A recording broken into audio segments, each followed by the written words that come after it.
This video is sponsored by Ram Ram Group of Companies, co-sponsored by Nature House and भैया G silver coated इलायची। दोस्तों, देश के उपराष्ट्रपति जगदीप धनखड़ साहब का इस्तीफा हो गया है। उन्होंने बीमारी अपनी वजह बताई है। ये खबर सामने वाली है कि लोगों तक पहुंचे कि बीमारी की वजह से उन्होंने स्वास्थ्य कारणों का हवाला देकर उपराष्ट्रपति पद से इस्तीफा दे दिया। लेकिन क्या वजह है? ये सिर्फ क्योंकि अलग अलग जो कयास लगाए जा रहे हैं उन सब के बीच एक कयास जो है वो ये भी है कि ये इस्तीफा समाजवादी पार्टी और खास तौर पर अखिलेश यादव की वजह से हुआ है। ये अखिलेश यादव की वजह से इस्तीफा क्यों हुआ, विपक्ष की वजह से इस्तीफा क्यों हुआ, ये तमाम चीजें आज आपको मैं दिखाने जा रहा हूं। आज आपको बताऊंगा कि पिछले 1-1.5-2 महीने के भीतर ऐसा अखिलेश यादव ने क्या किया था जिसकी वजह से खास तौर पर भारतीय जनता पार्टी बेचैन चल रही थी। ऐसा क्या हो रहा था जिसकी वजह से बड़ा प्रेशर आ गया था खुद राज्यसभा के सभापति के तौर पर उपराष्ट्रपति जगदीप धनखड़ साहब पर, और उस प्रेशर को वो क्यों झेल नहीं पाए? क्या वाकई सरकार उनका अपमान कर रही थी? ये तमाम चीजें थ्योरी चल रही है, लेकिन अखिलेश यादव वाले एंगल को भी आपको समझना होगा, क्योंकि अकेले अखिलेश यादव ही हैं इन दिनों जो उत्तर प्रदेश से लेकर केंद्र में, यानी अगर उत्तर प्रदेश की सियासत की बात करें तो वहां दिल्ली में मोदी शाह दोनों को टेंशन में डालकर बैठे हुए हैं। नमस्कार, मैं हूं प्रज्वल गौतम और आप देख रहे हैं खबर चौक। देखिए, कुछ लोग ये बता रहे हैं कि जगदीप धनखड़ साहब अपने आप को अपमानित महसूस कर रहे थे, लेकिन मेरा सवाल ये उठता है कि अगर इतना ही अपमानित अपने आप को महसूस कर रहे थे तो आखिरकार इससे पहले क्यों ये कदम नहीं उठाया गया? तो वजह है उनका रिटायरमेंट का जो प्रोसेस है वो बेहद करीब आ गया है। अब वो समझ गए हैं जब रिटायर होकर अपने गांव शहर अपने लोगों के बीच में जाएंगे तो कई सवाल उनसे पूछे जाएंगे कि आप किसानों को लेकर बड़े परेशान रहते थे, आप जाटों के बारे में बहुत बात करते थे कि मैं जाट का बेटा हूं, किसान का बेटा हूं, लेकिन किसान आंदोलन से लेकर जब जाट बच्चियों के साथ बदसलूकी हो रही थी तब आप क्या कर रहे थे? इसीलिए आखिरी दौर में आकर अब वो अपनी नैतिकता दिखा रहे हैं क्या? लेकिन अखिलेश यादव वाला एंगल क्या है उसे समझने के लिए सबसे पहले इसको पढ़िए। ये वो लेटर सामने आया। भारत के उपराष्ट्रपति ने अपनी बीमारी का हवाला देते हुए अपने पद से इस्तीफा दिया। आज का सबसे बड़ा और महत्वपूर्ण सवाल यह है कि अब उपराष्ट्रपति बनने वाले कौन है? क्या मानसून सत्र की बारिश हो चुकी है? तो इसका जवाब मैं पहले आपको देना चाहूंगा। ये एक सवाल का जवाब निकल कर आया। एक रविंद्र सिंह शेरोन है, वो लिखते हैं, जगदीप धनखड़ ने इस्तीफा दिया, नीतीश कुमार बनाए जा सकते हैं नए उपराष्ट्रपति।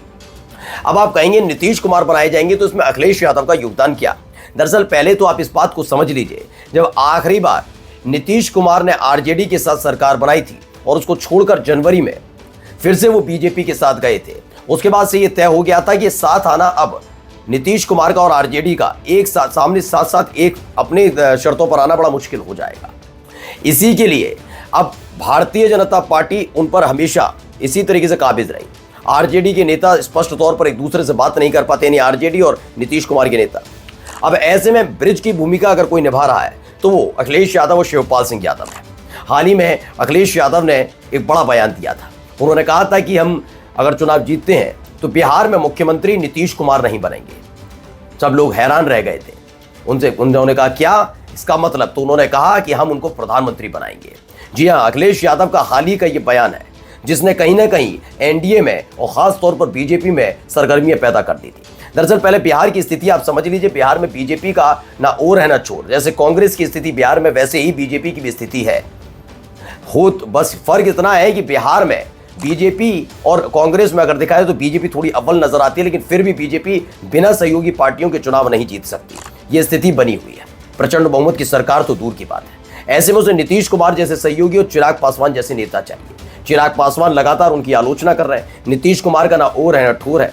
अब अगर उन्हें पता लग जाए कि उन्हें प्रधानमंत्री पद के लिए प्रोजेक्ट किया जा रहा है तो भरभराकर मोदी सरकार गिर सकती है और इंडिया गठबंधन की सरकार सत्ता में आ सकती है। इससे दो बड़े नुकसान होंगे। पहला बिहार में नुकसान, और दूसरा अपना कार्यकाल मोदी जी पूरा नहीं कर पाएंगे, यानी अपने ही सरकार को बचा नहीं पाए, ये एक ठप्पा लग जाएगा। इसलिए माना जा रहा है कि उस ऐलान के फौरन बाद ये तलाशा जाने लगा था कि नीतीश कुमार को ऐसी कौन सी जगह फिट किया जाए जिससे उनका गुस्सा शांत हो जाए और बिहार में बीजेपी के किसी विधायक का मुख्यमंत्री बनने का रास्ता साफ हो जाए। उन्हें उपराष्ट्रपति का ये पद जो है जगदीप धनखड़ साहब वो बैठे हुए मुफीद नजर आए। कैसे, जरा अब आगे जाकर आपको बताता हूं। दरअसल एक ये बयान निकल कर आया, इस बयान को जरा सुनिएगा। इन्होंने जो बयान दिया सुनिए। is ready for discussion. The government is ready for comprehensive discussion. I will meet with the leaders, settle for a discussion, and I will ensure full-fledged discussion. for as much time as you want. अब इसमें ये कह रहे हैं, आपको मालूम होगा संसद के सत्र की शुरुआत हुई। पहले दिन संसद सत्र में क्या हुआ ये हमने आपको दिखाया। जब शुरुआत ही हुई थी तभी समाजवादी पार्टी के सांसदों ने उठकर ऑपरेशन सिंदूर पर बातचीत करने, पहलगाम आतंकी घटना के पर और ऑपरेशन सिंदूर पर लेकर चर्चा की बात कही थी।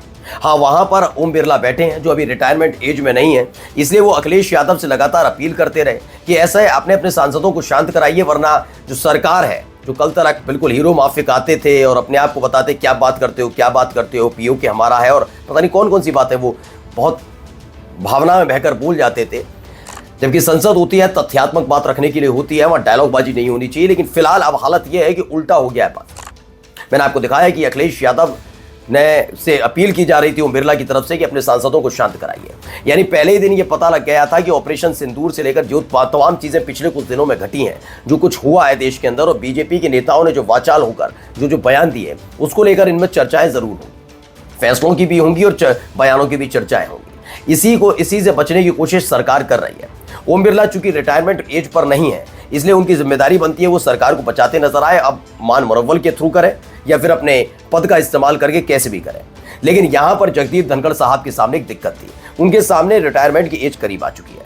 सोचिए, एक दिन सिर्फ संसद के सत्र का पहला दिन शुरू होता है और शाम होते होते उनका इस्तीफा आ जाता है। उसकी 2-3 वजह है।